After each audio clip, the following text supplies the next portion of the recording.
पिला माने सुप्रभात। केमिति अच्छ तुमे सब? घरे लॉकडाउन रे रही रही कि निजे बहुत बोर हो जीवनी। पाठपढ़ा मध्य किछि दिन होला बंद हो गला। पाठपढ़ार तमर बहुत व्याघात सृष्टि हो गला। सेथिपई सरकार ऑनलाइन माध्यम रे तमर पाठपढ़ार व्यवस्था करछंती। कोरोना जगु तमे मध्य घरे बंद होई रहिछ।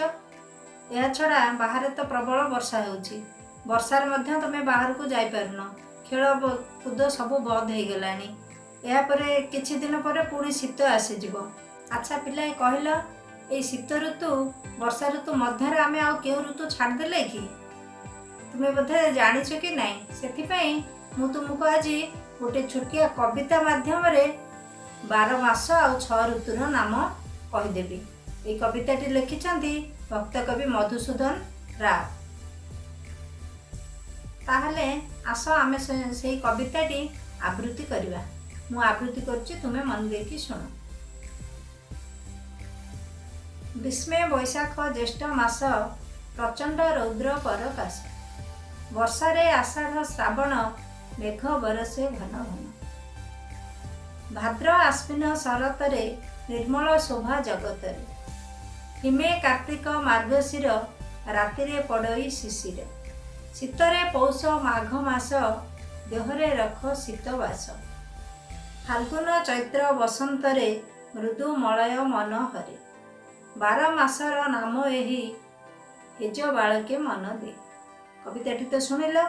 एथिरे मु 12 मास आउ 6 ऋतुर नाम कहिछि। तमे 12 मास आउ 6 ऋतुर नाम मु मध्य तुमको लेखिकी देखै दउछि। तमे याको मन देकी देख एवं लेखिकी नियो।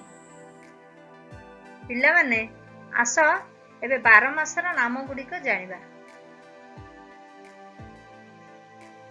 बैशाख, ज्येष्ठ, आषाढ़, श्रावण, भाद्रव, आश्विन, कार्तिक, मार्गशीर, पौष, माघ, फाल्गुन और चैत्र।